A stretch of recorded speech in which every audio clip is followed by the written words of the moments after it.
Capítulo 5. Mistificadores, obsessores. Abre aspas. O invólucro semimaterial do espírito tem formas determinadas e pode ser perceptível? Tem a forma que o espírito queira. É assim que este vos aparece algumas vezes, quer em sonho, quer no estado de vigília, e que pode tomar forma visível, mesmo palpável. Fecha aspas. Allan Kardec, O Livro dos Espíritos, pergunta número 95.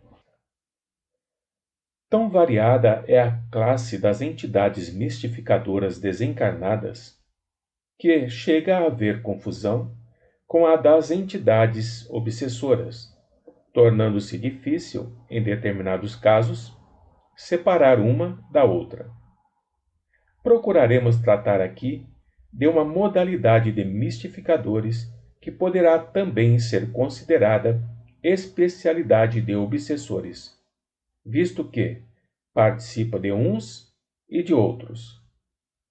Mistificar é, na palavra dos dicionários, o ato de enganar, iludir, lograr, abusar da credulidade de alguém, engodar, valendo-se de ardis e subterfúgios, malícia e mesmo maldade. Existem os mistificadores inofensivos, brincalhões apenas, que levam o tempo alegremente, se bem que também levianamente, cujas ociosidades e futilidades só a si mesmos prejudicam, e que todos consideram irresponsáveis, quais crianças travessas, e a quem ninguém levará a sério. Na terra como no espaço, eles proliferam, sem realmente prejudicar, senão a si próprios.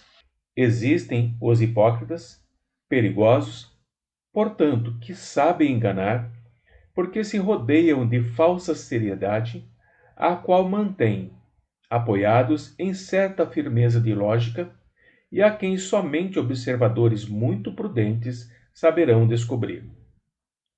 Na terra como no espaço, proliferam também esses, quer encarnados, como homens, quer como espíritos já desencarnados, causando no seio das duas sociedades sérios desequilíbrios e danos vultosos, não raro desorganizando a vida e os feitos dos incautos que se deixam embair pelas suas atitudes dúbias.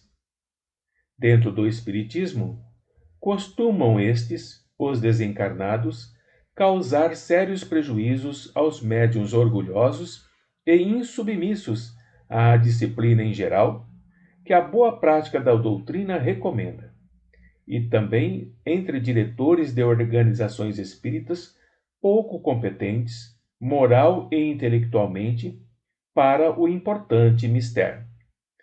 Suas atitudes mistificadoras, porém, serão facilmente observadas e desmascaradas por um adepto prudente, bom conhecedor do terreno prático da doutrina, como da sua filosofia, e, acima de tudo, por alguém que, portador de qualidades morais elevadas, se haja tornado bem inspirado e assistido pelos planos superiores do invisível, pois de tudo isso mesmo nos adverte o estudo da doutrina espírita. Muito conhecidas são ambas as classes de mistificadores, para que nos ocupemos a repetir o que todo aprendiz do espiritismo conhece. Há, todavia, ainda uma terceira classe, a mais impressionante, que se nos tem deparado no longo exercício da nossa mediunidade, a mais perturbadora, perigosa e difícil de ser combatida, porque, geralmente ignorada sua existência pelos próprios adeptos do espiritismo, e a qual age de preferência nas próprias paisagens invisíveis, em torno de entidades desencarnadas, não devidamente moralizadas, mas também podendo interferir na vida dos encarnados, prejudicando-os e até os levando aos estados alucinatórios ou mesmo ao estado de obsessão pelo simples prazer de praticar o mal, divertindo-se. Tais entidades são perversas, enquanto que as simplesmente mistificadoras nem sempre se apresentam verdadeiramente malvadas. Obtêm aquelas resultados satisfatórios na torpe tarefa de perseguição e engodo contra pessoas que, com a devida confiança, não exerçam a oração e a vigilância mental de cada dia como defesa contra males psíquicos, as quais atraem para seus detestáveis agrupamentos espirituais durante o sono corporal e também contra espíritos desencarnados frágeis, revoltados, descrentes ou levianos que há tempo não se harmonizaram com o dever, o que lhes evitaria tais situações após o decesso corporal. Geralmente, esses a quem aqui denominamos mistificadores obsessores não foram inimigos das suas vítimas através das existências, nem mesmo as conheceram anteriormente às mais das vezes. Se exercem a perseguição e o assédio, alcançando funestos êxitos, será porque encontram campo aberto para suas operações nos sentimentos bastardos das mesmas, afinidades morais e mentais de má categoria naqueles a quem se agarram, tornando-se, então, para estes tais acontecimentos, o prêmio castigo da sua incúria na prática de ações reformadoras ou da má vontade em se voltarem para os aspectos superiores da vida. Há encarnados e desencarnados que lhes ofereçam, pois, afinidades, essas desagradáveis criaturas invisíveis frequentemente desgraçam, impelindo-as a desastrosas ações até mesmo nos setores da decência dos costumes, cujas consequências, sempre lamentáveis, requererão daqueles que se deixarem embair por suas artimanhas longos períodos de sofrimento e reparações inapeláveis, muitas vezes através de reencarnações amargurosas.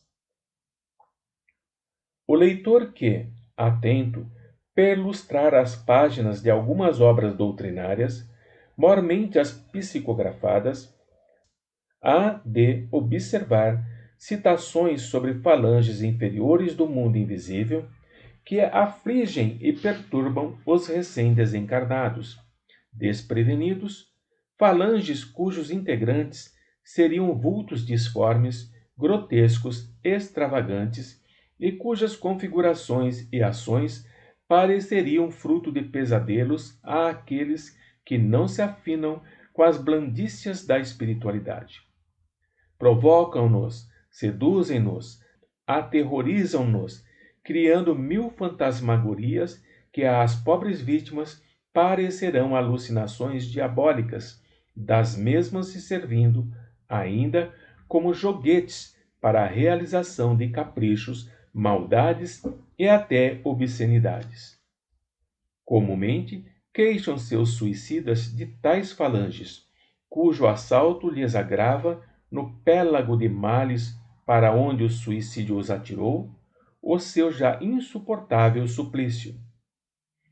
E, nas sessões práticas ou mediúnicas da doutrina espírita, quando bem organizadas e dirigidas, não é difícil ouvirem-se queixas idênticas da parte de espíritos comunicantes muito inferiores ou ainda de suicidas. Que aspecto mostrariam essas entidades, porém, para serem consideradas tão feias e repulsivas por todos quantos a elas se referem, revelando-as aos homens?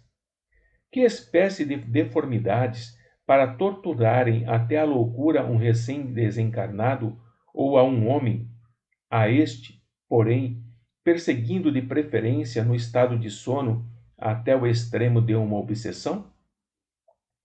Confessamos que tais cogitações jamais nos preocuparam e, por isso, nossa atenção não se voltaria para o assunto se nossos próprios guias espirituais para ele não nos despertassem o interesse, embora já tivéssemos notícias da sua existência no mundo invisível. Ora, foi uma dessas falanges estranhas, surpreendentes, extravagantes que nosso instrutor espiritual Charles nos levou a conhecer e examinar durante certo desprendimento sob a ação letárgica e memorável lição que aqui tentaremos descrever por sua ordem e sob suas intuições vigorosas em A Noite de 18 de março de 1958. Uma de nossas parentas, menina de 10 anos de idade, justamente a caçula dentre 6 irmãos, acusava anormalidades nos modos comuns a uma criança.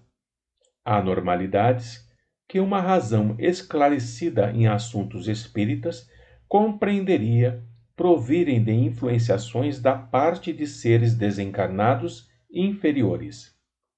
Caracterizavam-se os seus modos por trejeitos cômicos, carantonhas horríveis, palavreado piegas ou atrevido, desagradável, tolo, que a todos da família irritava e aos estranhos escandalizava, e tornando necessária toda a paciência e boa vontade, que a doutrina espírita recomenda para que se pudesse suportar tal estado de coisas, pois, além do mais, a dita criança se rebelava contra qualquer disciplina, desobedecendo a tudo, renitente, odiosa, dando mesmo impressão de se encontrar desequilibrada das faculdades mentais.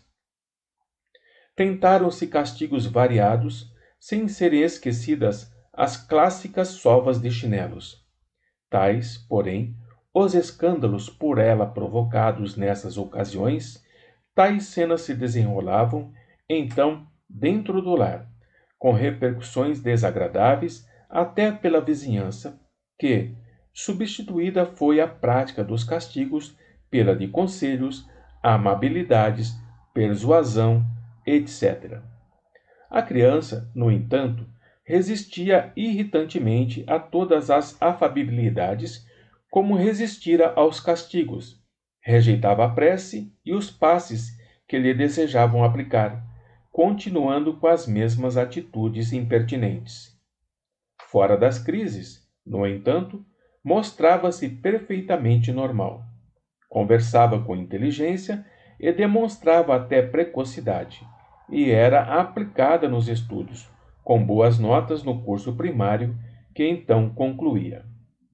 Consultou-se, por isso mesmo, o espaço, como seria natural em família espírita, e o espírito Charles, desvelado amigo e instrutor espiritual da família, após prescrever medicamentação para o sistema nervoso da paciente, afirmou sem rebuço: ela afinou-se com entidades inferiores durante o estágio no espaço antes da reencarnação. Arrependimento sincero, porém, levou-a, a tempo, a se retrair das mesmas e desejar encaminhar-se para melhores planos. É médium, ou antes, possui faculdades mediúnicas que futuramente poderão frutificar generosamente a serviço do próximo, se bem cultivadas. Os antigos companheiros do invisível assediam-na, tentando reavê-la para o sabor de velhos conluios. Conheceis o remédio para tais desarmonias. Aplicai-o. Sim, o remédio único seria o trabalho de reeducação da menina à base do Evangelho, preces, paciência, vigilância, amor, disciplina rigorosa, sem concessões que redundassem em cumplicidade com caprichos prejudiciais, fraternidade e caridoso interesse para com os infelizes sedutores desencarnados. Na noite de 18 de março de 1958, no entanto, encontrando-nos, durante uma temporada, na residência daqueles nossos familiares, eis que a figuração espiritual de Charles, envolvida na sua luminosa e bela roupagem de iniciado hindu, apresentou-se à nossa visão e, adormecendo-nos em sono magnético, como habitualmente, arrebatou o nosso espírito, deixando o corpo carnal imerso em letargia. Passado o primeiro atordoamento, fenômeno invariável nesse gênero de desprendimento, nós nos reconhecemos no recinto da própria residência da paciente, sem alçar ao espaço, acompanhada pelo nobre amigo, mas rodeada de seres disformes, extravagantes, feios, grotescos, repulsivos. E Charles apresentava-os. São estes os antigos companheiros da menina B, durante seu estágio no invisível, antes da reencarnação presente. Pertencem a uma classe especial de mistificadores, a qual descai para de obsessores. Não são inimigos dela, segundo a terminologia humana, e nem se vingam, porque ela nenhum mal cometeu contra eles. Porém, não são também amigos, porquanto não o são de quem quer que seja, visto que ainda não adquiriram o senso da fraternidade nem a favor de si próprios. Simplesmente seduziram-na quando no espaço, e ela, inconsequente, leviana, prazenteira, sedenta de novas sensações e, por que não dizê-lo, inferior, carente de ideais generosos que a impelissem para o alto, mas também sem maldade, deixou-se embair pelas suas mistificações e engodos, e afinou-se com eles, no simples intuito de se divertir, supondo-os inofensivos, tal como o homem folgazão que se mistura a um bando de carnavalescos a fim de se distrair das preocupações fatigantes, sem medir quaisquer consequências. Com o tempo, no entanto, verificou o erro que cometera e retraiu-se, procurando, na prece, o auxílio que lhe não faltou. E asilou-se entre vós, reencarnada, como se o fizera no seio de um reformatório onde se reeducasse, impulsionando-se para progressos novos. Observa-os. Eles não veem a mim, mas a ti somente. E, quais crianças travessas, exibirão suas peraltices, as quais eles próprios julgam irresistíveis, pensando em seduzir-te para seu bando. Revelou, então, Charles, a identidade espiritual da menina em questão, a qual existira, ainda neste século, no ambiente doméstico que fora o nosso próprio, porém sem laços consanguíneos, e durante nossa infância, proibindo, todavia, revelássemos seu antigo nome e condição a quem quer que seja. Entre mentes, as entidades em apreço iam e vinham pela casa, ocultavam-se umas das outras atrás das portas, por baixo das mesas e das cadeiras, como quem brincasse de esconde-esconde. Batiam-se mutuamente com socos e pontapés violentos, pavorosos, o que as levava a gritar e chorar. Davam saltos altíssimos, como se fossem acrobatas, cabriolavam, faziam piruetas de todos os modelos, caminhavam sobre as mãos, com os pés voltados para cima, quais palhaços no picadeiro de um circo de diversões. Penduravam-se às bandeiras das portas, rindo-se às gargalhadas, num bulício ensurdecedor, o qual ouvíamos como se tratasse de rumores materiais.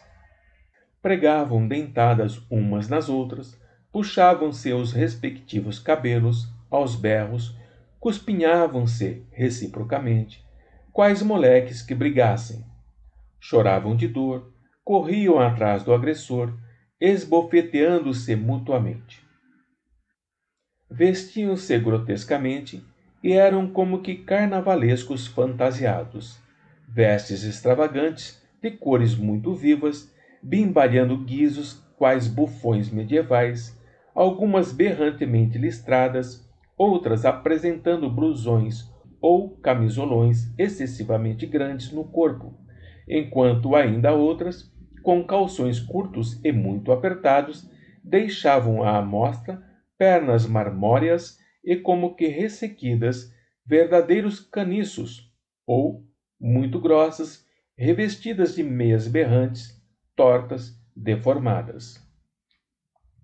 Suas cabeleiras dir-se-iam postiças, excessivamente abundantes, caindo em manto pelas costas e ombros e semi-ocultando o rosto, ou curtas, excessivamente ralas, mas endurecidas, como revestidas de arame, ruivas, eriçadas para cima ou para os lados, até ao horrível, negras, amarelas, roxas, vermelhas, verdes, o que, ajuntado à indumentária extravagante, as tornava verdadeiros fantasmas assombradores.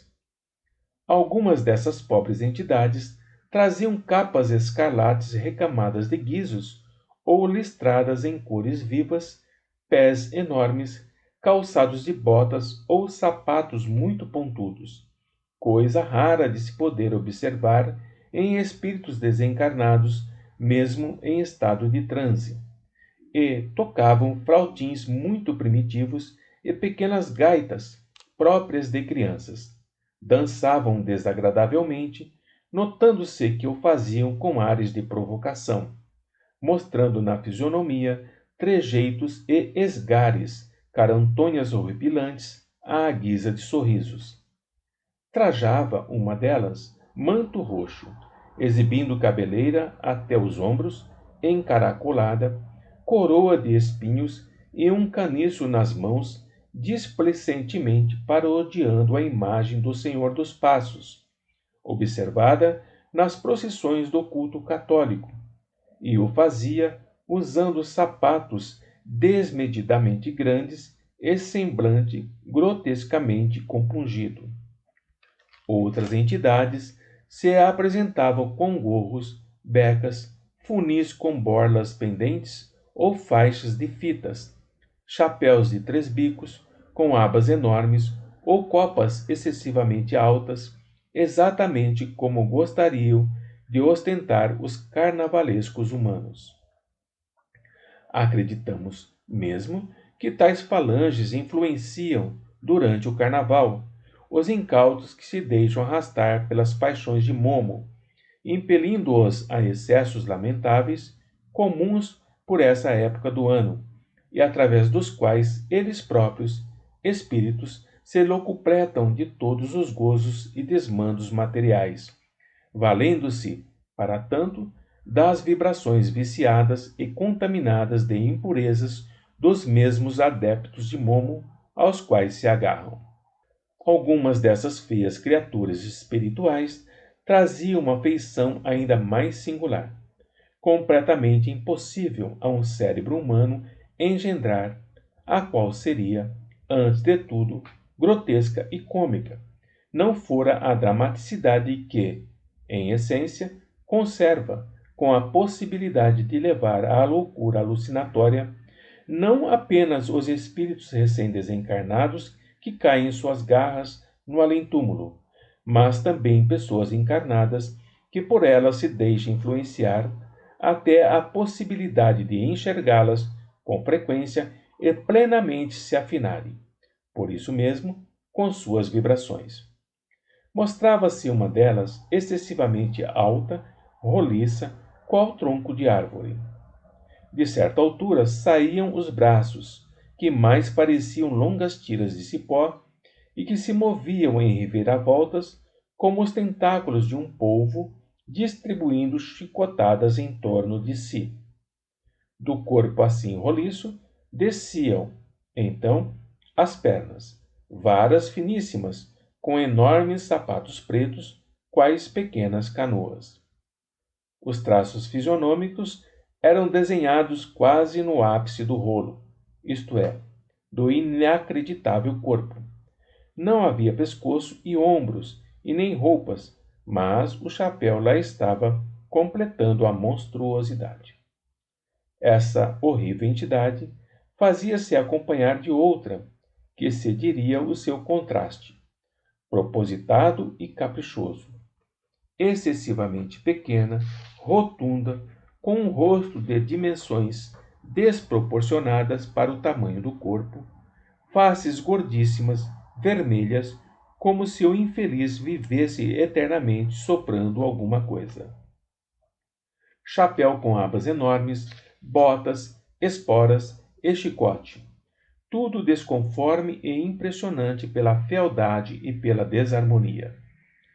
Dentre as duas, não se saberia qual a mais desagradável e chocante, mas era certo que tais arremedos humanos causavam mal-estar insuportável. Pavor mesmo. Não tanto, talvez pela grosseria da forma, mas pelas influenciações nocivas e contaminantes que suas mentes, desajustadas da harmonia da criação, deixavam irradiar, pois que o médium, assim arrebatado do corpo físico, para estudos e observações no invisível, adquire percepções pasmosas, não lhe escapando à visão ou ao entendimento nenhum pormenor daquilo que os instrutores lhe dão e auxiliam a examinar.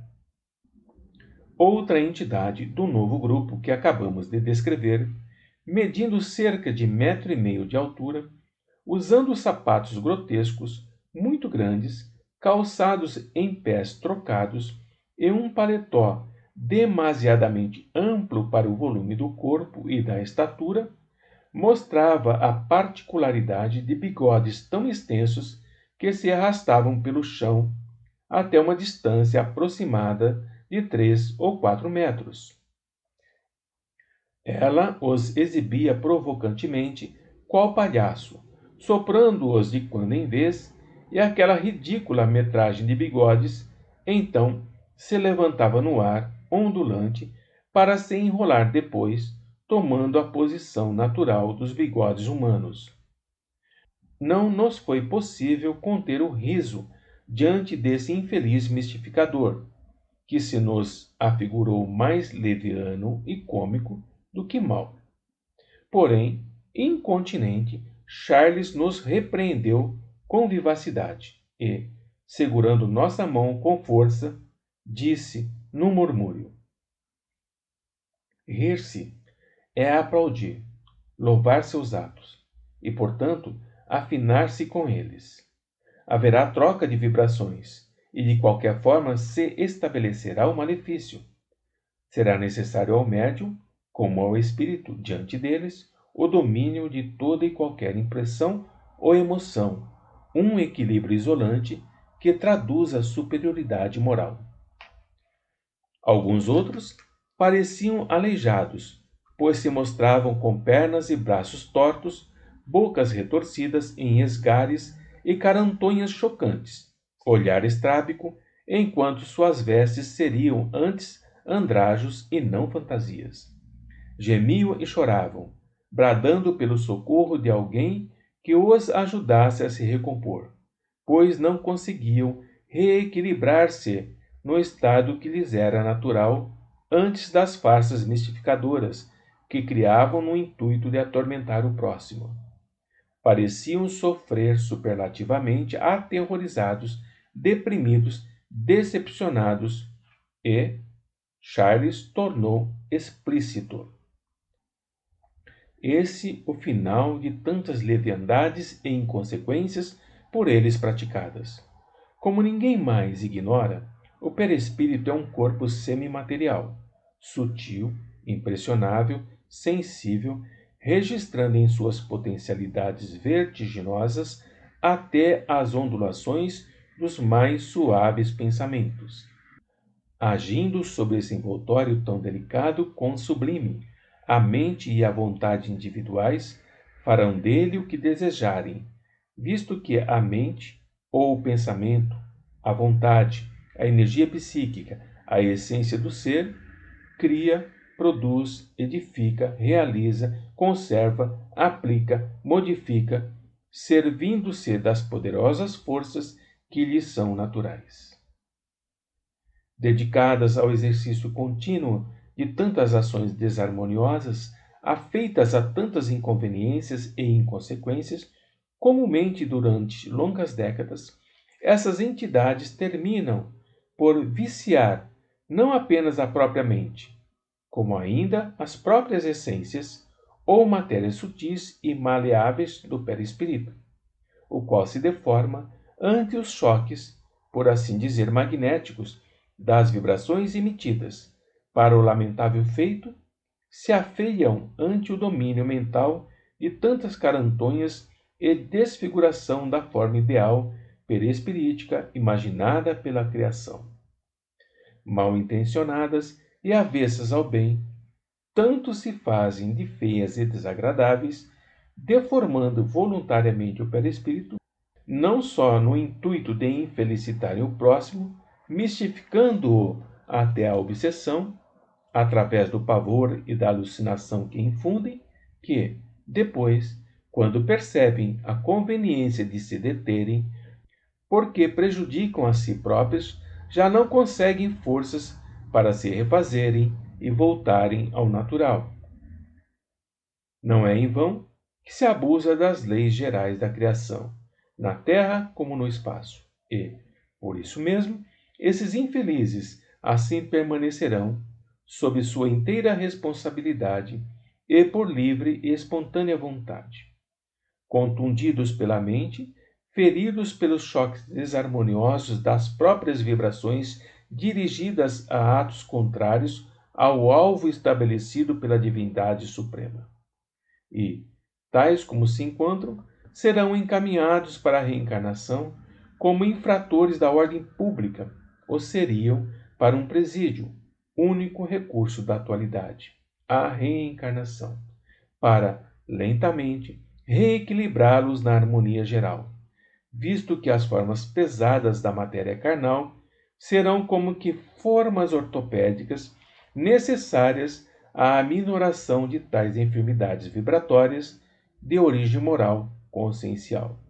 Mas, como facilmente se compreenderá, os pobres folgazãos, inconsequentes e malvados, renascerão doentes fisicamente, já que doentes graves são como espíritos, arrastando o corpo intermediário ou perispírito brutalizado como vês. Serão, portanto, enfermiços, raquíticos, retardados, vítimas de males incompreensíveis que a medicina terrena diagnosticará como de origens sifilíticas.